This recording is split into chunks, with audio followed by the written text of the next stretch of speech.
البدع والأهواء، أهل البدع العقائدية وأهل البدع السياسية. نقول بيننا وبينكم السلف، بيننا وبينكم الكتب، كان فيقول البدع بيننا وبينكم. الحمد لله رب العالمين، والصلاة والسلام على رسوله الأمين وعلى آله وأصحابه ومن تبعهم بإحسان إلى يوم الدين. أما بعد، إخواني الكرام rahimani wa rahimakumullah.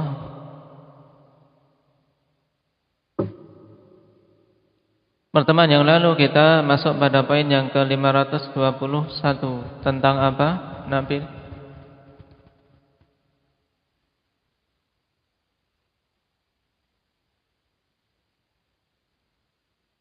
Nah, tentang orang-orang yang buta dari kalangan para sahabat ridwanullah alaihim. Hal ini menunjukkan bahwasanya kebutaan bukan aib dan kebutaan bukan penghalang untuk seorang mencapai ketinggian derajat di sisi Allah Subhanahu wa taala. Buktinya di sana ada orang-orang yang memiliki kedudukan tinggi dalam agama ini, padahal mereka itu dalam kondisi buta. Di sisi lain, akhwani fillah, kita yang diberi mata, yang bisa melihat cahaya, tentunya tidak pantas untuk kemudian surut semangat dan merasa tidak memiliki kemampuan untuk bisa menggapai kemuliaan. Karena Allah Subhanahu wa taala berikan sarana, maka gunakan mata ini dengan baik untuk membaca kitabnya, untuk membaca hadis-hadis Rasul sallallahu alaihi wasallam, mempelajari agamanya. Yang pertama kemarin disebutkan Abdullah bin Abbas radhiyallahu anhuma, dan kita telah mengetahui keutamaan beliau dalam deretan periwayat-periwayat hadis. Urutan keberapa dari si banyaknya riwayat yang beliau sampaikan? Indak Hudzaifah.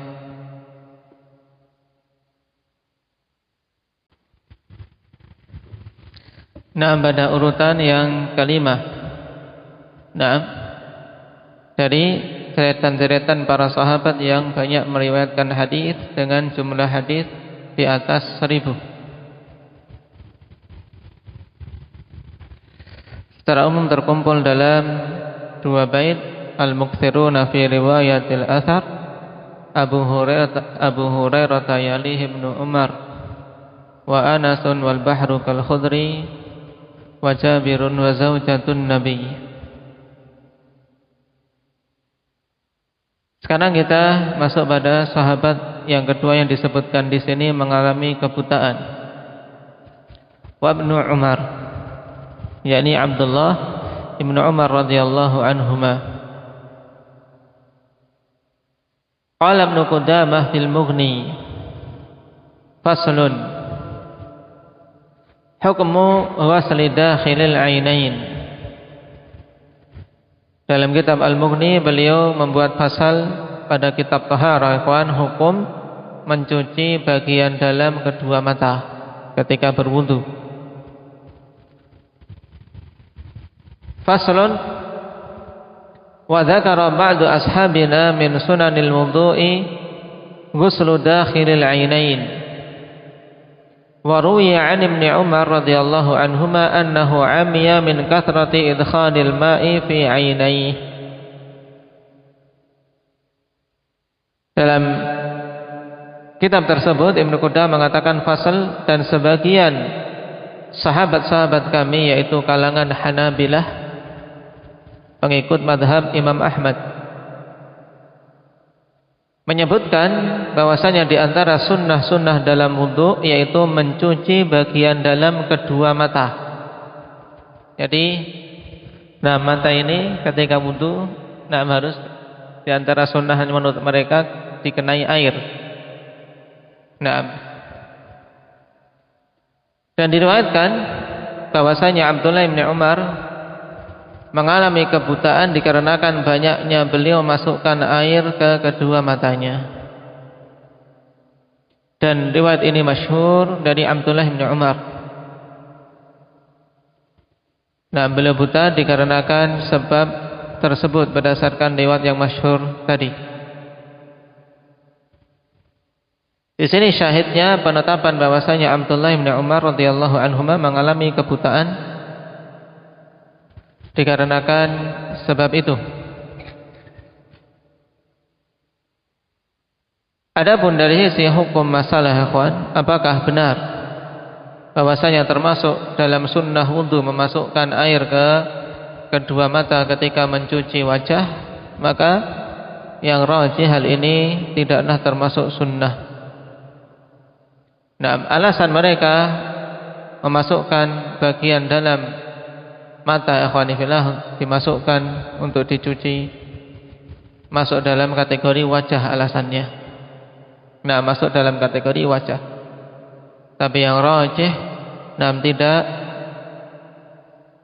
disunnahkan. Dalam artian kemudian seorang takalluf untuk memasukkan air ke kedua matanya.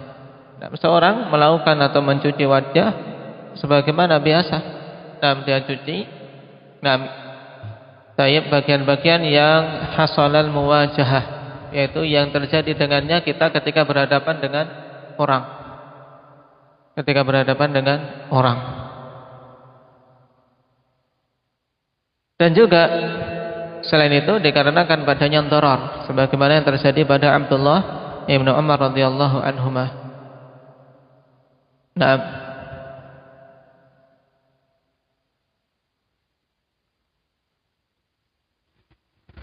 sahabat yang ketiga wa Ka'ab ibn Malik radhiyallahu anhu.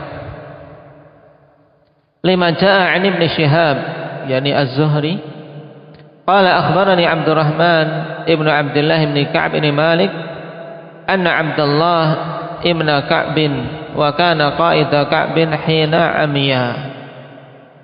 Qala sami'tu Ka'b ibn Malik yuhaddithu hina takhallafa 'anil Nabi sallallahu alaihi wasallam fi ghazwati Tabuk bitulih. Rawahul Bukhari wa Muslim. Nah, dari Ka'b bin Malik bahwasanya tatkala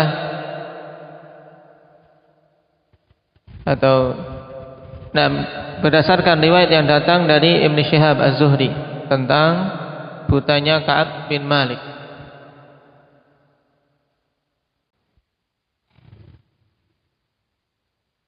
Beliau mengatakan telah menyampaikan kabar kepadaku Abdurrahman bin Ka'ab bin Malik, Abdurrahman bin Abdullah bin Ka'ab bin Malik, bahwasanya Abdullah bin Ka'ab yang beliau saat itu adalah qaid. Apa makna qaid? Penuntun, orang yang nuntun Ka'ab bin Malik, yaitu sang anak menuntun bapaknya. Dan ini termasuk sebaik-baik bir, sebaik-baik bakti dari seorang anak ikhwani fillah ketika orang tua butuh. Dan tentunya seorang yang telah buta sangat butuh di sana ada orang yang menuntunnya. Ada orang yang menuntunnya dan kalau sampai dalam kondisi seperti ini kemudian sang anak menyanyiakan, maka pantas untuk mendapatkan doa kecelakaan dari Nabi sallallahu alaihi wasallam. Abdullah bin Ka'ab menuntun bapaknya ketika beliau telah buta. Kemudian mengatakan, aku mendengar Ka'ab bin Malik menyampaikan hadis tatkala beliau absen dari mengikuti Nabi sallallahu alaihi wasallam pada peperangan Tabuk, yaitu tidak ikut dalam perang Tabuk, takhalluf, yaitu tidak ikut dalam peperangan Tabuk bersama dengan Nabi sallallahu alaihi wasallam. Beliau sebutkan hadis secara panjang lebar tentang kisah yang masyhur tersebut. Di sini juga penetapan bahwasanya Ka'ab bin Malik mengalami kebutaan di masa tuanya. Adapun ketika beliau meninggalkan dari ikut perang Tabuk, beliau masih dalam kondisi sehat, kondisi bugar. Tidak ada uzur bagi beliau untuk tidak ikut berperang. Sahabat berikutnya Hassan ibn Thabit radhiyallahu anhu. Diriwayatkan qala dakhaltu ala Aisyah radhiyallahu anha wa indaha Hassan ibn Thabit yunshiduha syi'ran yushabbibu bi abyatin lahu faqala hasanun razanun ma tuzannu bi ribatin wa tusbihu gharatha min nuhumil ghawafili. Faqalat lahu Aisyah lakinnaka lasta kadzalik. Qala Masruq faqultu laha lima ta'dhanina lahu yadkhulu alayk waqad qala Allah walladhi tawalla kibrahu minhum lahu adzabun adzim. Faqalat fa ayyu adzabin ashaddu minal 'ama innahu kana yunafihu aw yuhaji an Rasulillah sallallahu alaihi wasallam. Rawahul Bukhari wa Muslim. Nah, dalam hadis ini ikhwan yang diriwayatkan dari Masruq, aku masuk menemui Aisyah radhiyallahu anha dan di sisi beliau saat itu ada Hasan ibn Thabit radhiyallahu anhu membawakan syair. Nah, beliau membawakan dan membacakan syair yang beliau karang, dan Hasan ibn Thabit termasuk syu'ara'un Nabi sallallahu alaihi wasallam, penyair-penyair Nabi sallallahu alaihi wasallam, yang dengan syair-syair beliau bela Islam. Naam, membela Rasulullah sallallahu alaihi wasallam. Karena di kalangan Arab, ikhwanifillah, syair punya peran sangat penting dalam menguatkan semangat dan dalam melemahkan. Sehingga ada yang namanya hija. Hija yaitu saling serang menyerang dengan bait-bait syair.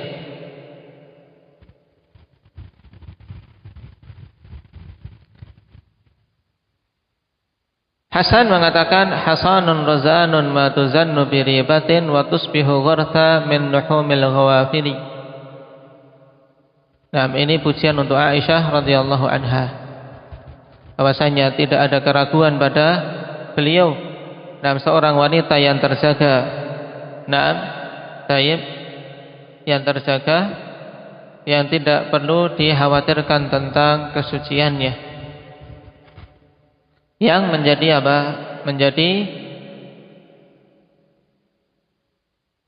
makanan dalam ucapan-ucapan ghibah orang-orang munafikin, orang-orang yang lalai dari hal tersebut, yaitu berhubungan dengan kisah ifk, kisah disebarkannya tuduhan keji atas ibu kita Aisyah radhiyallahu anha, dituduh bahwasanya beliau melakukan perzinaan.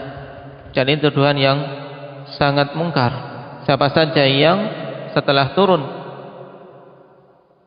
berita tentang kesucian Aisyah kok masih mengakui atau menuduh hal tersebut, maka hukumnya kafir. Oleh karena itulah orang-orang Rafidhah, para ulama menetapkan tentang kekafirannya di antara sebabnya ini.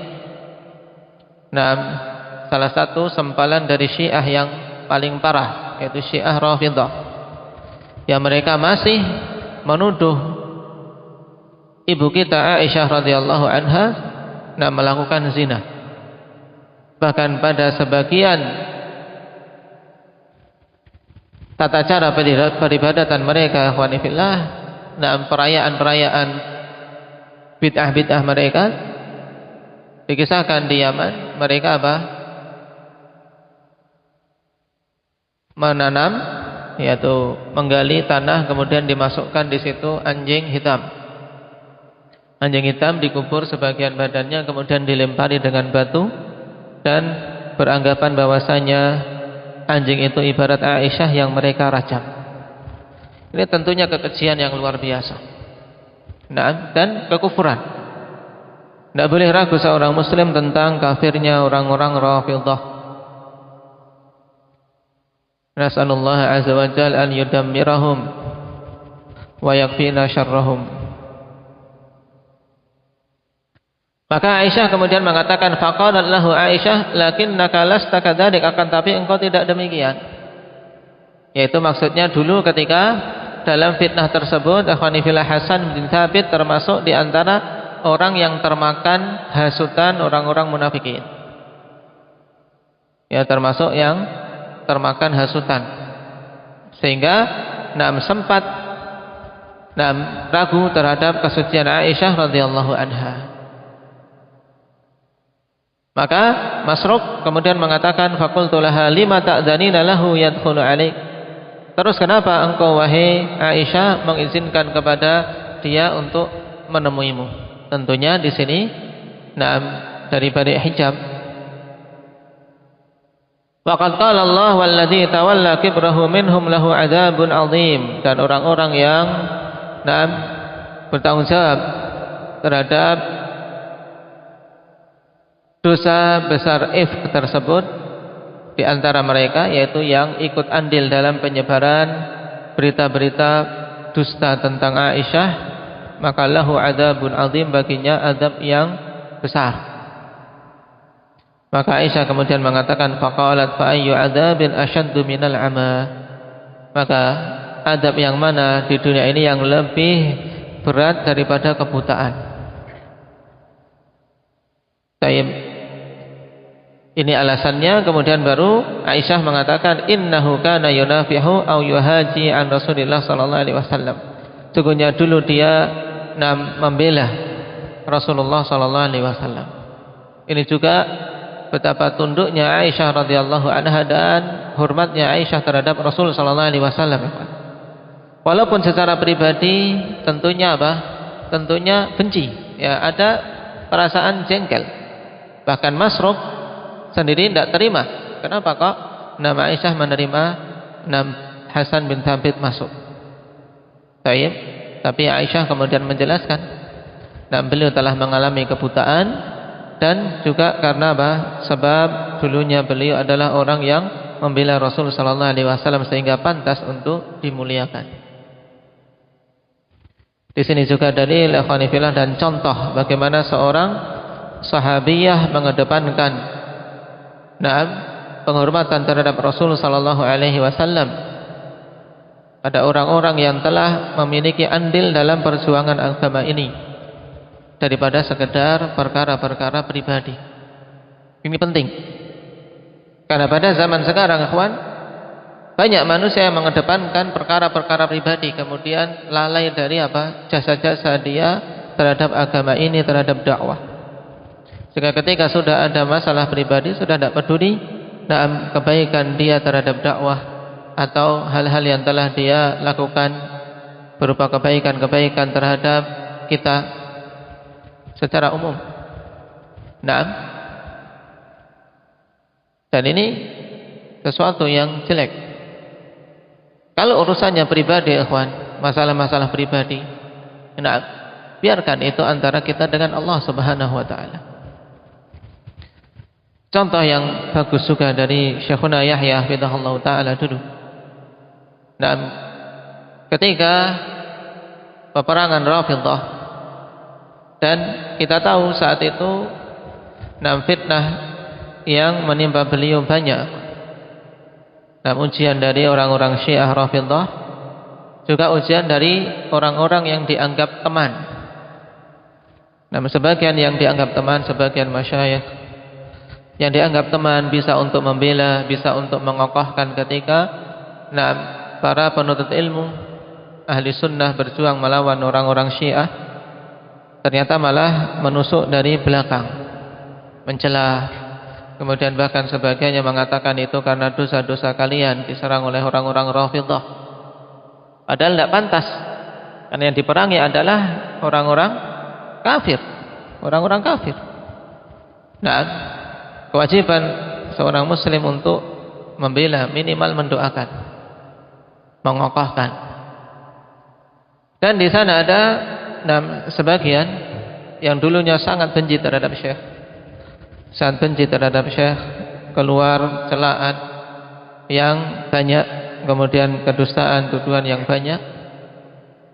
Nah, tapi kemudian dia ikut berperang melawan Rafidhah dan mati dalam peperangan itu, kemudian menyampaikan di antara wasiatnya untuk dimintakan maaf.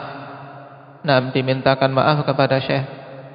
Maka disampaikan dan dengan serta-merta dan beliau katakan semua yang memiliki kesalahan terhadapku aku halalkan. Nah, aku halalkan. Kenapa? Karena telah membela agama ini. Permasalahannya bukan permasalahan pribadi. Nah, permasalahan din, ikhwan. Baik, kalau urusannya pribadi, nah itu bagi kita selayaknya untuk segera memaafkan. Nah, ini contoh.